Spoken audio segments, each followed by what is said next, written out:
নমস্কার বন্ধুরা, তেরেজিকি চ্যানেল ব্লগে তোমাদেরকে অনেক অনেক স্বাগত এবং অনেক অনেক ভালোবাসা জানিয়ে আমি আমার আজকের ভিডিওটা শুরু করব। আশা করি তোমাদের ভালোই লাগবে। আজকে আমি দেখো সম্পূর্ণ নিরামিষ ফুলকপি আলুর একটা রেসিপি শেয়ার করব। তার জন্য দেখো আমি এখানে একটা আলু আর ছোট্ট একটা ফুলকপি কেটে নিয়েছি।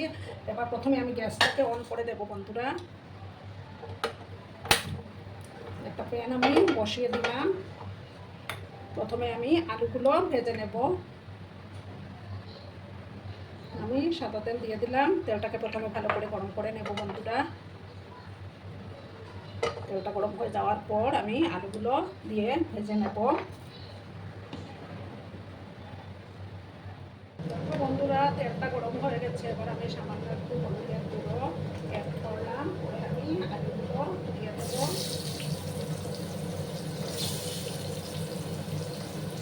আর সামান্য 1 চিমটি লবণ আমি অ্যাড করে দেবো।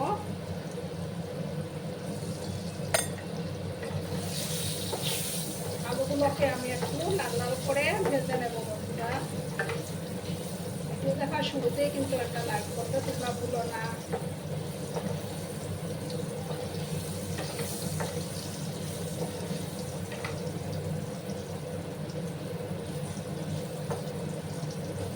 আর যেসব নতুন বন্ধুরা আজকে ফার্স্ট টাইম আমার চ্যানেলে ভিজিট করছো এবং আমার চ্যানেলটিকে এখন অব্দি সাবস্ক্রাইব করোনি, তারা পাশে থাকা বেল আইকনটি ক্লিক করে রেখে দিও, যাতে করে আমার ভিডিও ছাড়ার সাথে সাথে নোটিফিকেশন তোমাদের কাছে পৌঁছে যায়। পুরনো বন্ধু নতুন বন্ধু সবাইকে জানাই অনেক অনেক ভালোবাসা। 2 মিনিটের মতো আমি মিডিয়াম আঁচে আলুগুলোকে একটু ভেজে নিচ্ছি বন্ধুরা। দেখো বন্ধুরা, এবার আমি ঢাকা সরিয়ে দিলাম।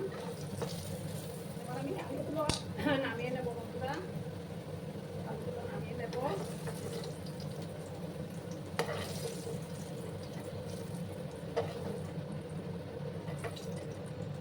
দেখো আলুগুলো আমি নামিয়ে নিলাম। এবার আমি ফুলকপিগুলো দিয়ে ফুলকপিগুলো ভেজে নেব।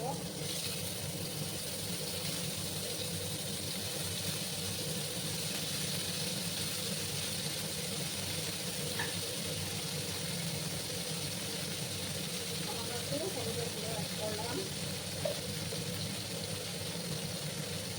হলুদগুলো আমি একটু ভেজে নেব। কারণ এটা অসময়ের ফুলকপি আর একটু ভাজলে করে খেতে টেস্ট লাগবে। আর আমি ফুলকপিগুলোকে 2 মিনিট একটু মাখিয়ে নিয়েছিলাম বন্ধুরা, কারণ অনেক পোকামাকড় থাকে, মাখিয়ে নিলে সেগুলো চলে যায়। একটু লাল করে আমি ফুলকপিগুলোকে ভেজে নেব।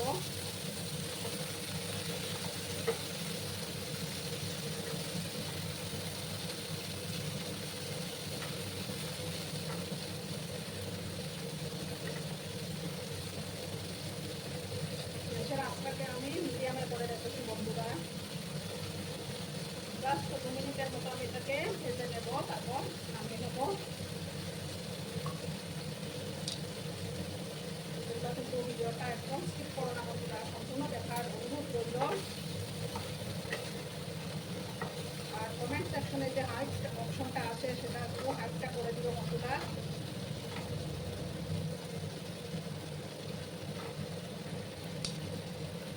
একটু লাল লাল করে আমি ফুলকপিগুলোকে ভেজে নেব।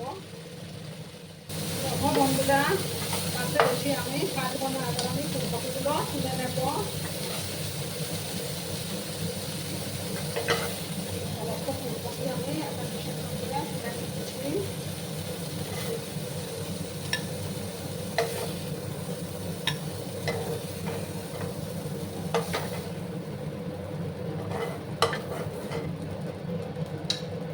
এবার আমি সর্ষের তেল দেবো। সর্ষের তেলে রান্নাটা করে দিচ্ছি।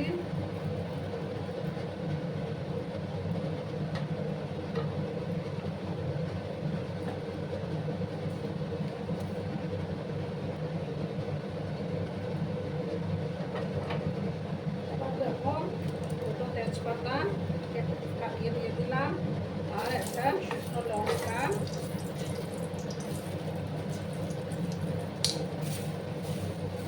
এবার 1/2 স্পুনের মতো আমি গোটা জিরে দিয়ে দিলাম।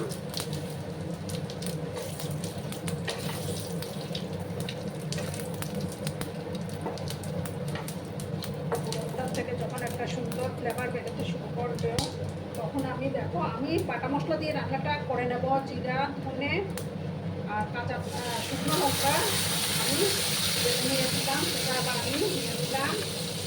বাটা মশলা রান্না করলে কিন্তু টেস্টটা দারুণ আসে বন্ধুরা।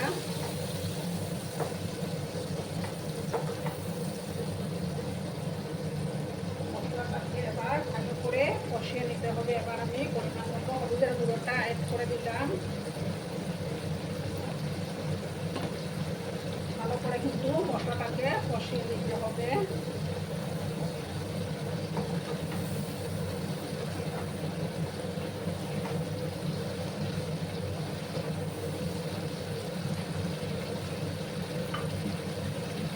এবার দেখো আমি একটা টমেটো কেটে রেখেছিলাম, সেই টমেটো বাটা দিয়ে একসাথে ভালো করে কষিয়ে নেব।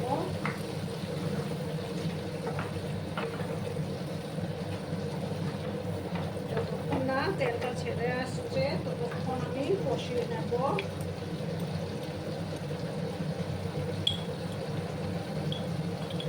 এবার আমি কাশ্মীরি লঙ্কার গুঁড়ো দিয়ে দিলাম, চামচ কাশ্মীরি লঙ্কার গুঁড়ো দিলাম।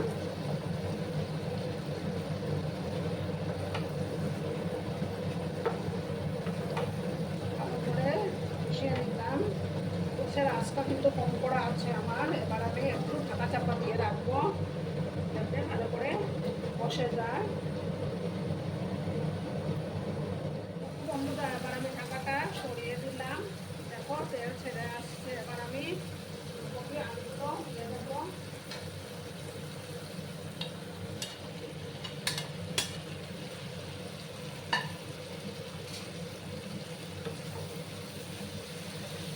ভালো করে আমি আবার একসাথে মশলার সঙ্গে ফুলকপি আলু কষিয়ে নেব।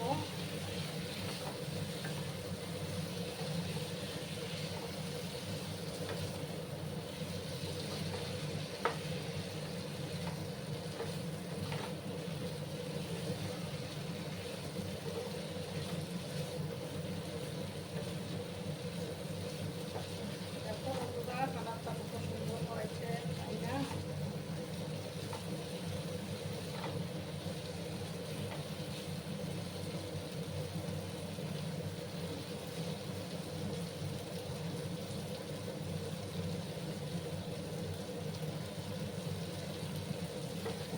দেখো ভালো করে মিক্স করে দিলাম।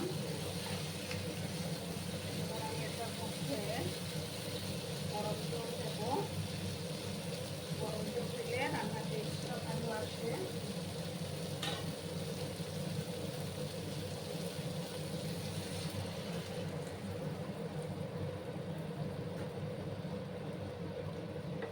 খুব একটা ঝোল আমি রাখবো না।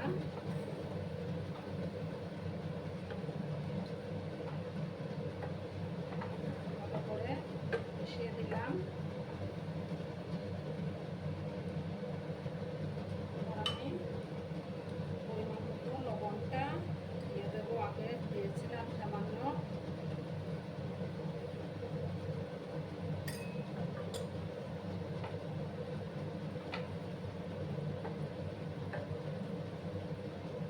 আমি একটু যেহেতু নিরামিষ রান্না একটু চিনি আমি অ্যাড করে দিলাম।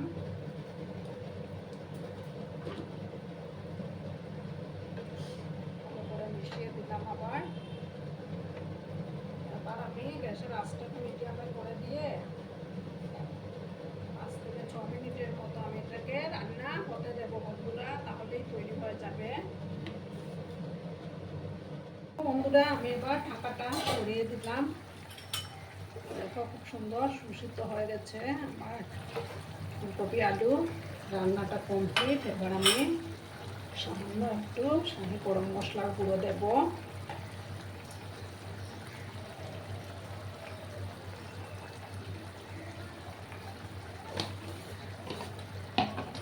সামান্যই দিলাম আমি। ভালো করে মিক্স করলাম।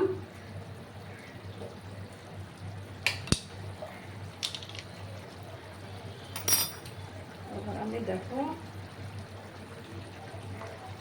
1 চামচ ঘি অ্যাড করে দেবো, যেহেতু নিরামিষ রান্না খেতে কিন্তু দুর্দান্ত লাগবে। দেখো কত সুন্দর হয়েছে রান্নাটা। এবার আমি গ্যাসটা অফ করে দিচ্ছি, অফ করে 2 মিনিট আমি স্ট্যান্ডিং টাইমে রাখবো, তারপর তোমাদেরকে সার্ভ করে দেখাচ্ছি বন্ধুরা। দেখো বন্ধুরা, আমি সার্ভ করে দিয়েছি, কেমন হয়েছে অবশ্যই কমেন্ট করে বলো। কিন্তু তোমাদের এই সুন্দর সুন্দর কমেন্টগুলো পড়তে আমার কিন্তু খুবই ভালো লাগে। আর এতক্ষণ ধরে আমার ভিডিওটার সাথেও পাশে থেকে আমাকে এতটা ভালোবাসা দেওয়ার জন্য তোমাদেরকে আবারও জানাই অনেক অনেক ভালোবাসা এবং অনেক অনেক ধন্যবাদ। ততক্ষণে তোমরা সবাই খুব ভালো থেকো, সুস্থ থেকো, আনন্দে থেকো। আর আমার ভিডিওটার কোনো অংশ যদি তোমাদের একটুকু ভালো লাগে তাহলে অবশ্যই তোমাদের পরিবার পরিজনদের মাঝে শেয়ার করে দেওয়ার অনুরোধ রইল। ততক্ষণে খুব ভালো থেকো, ধন্যবাদ।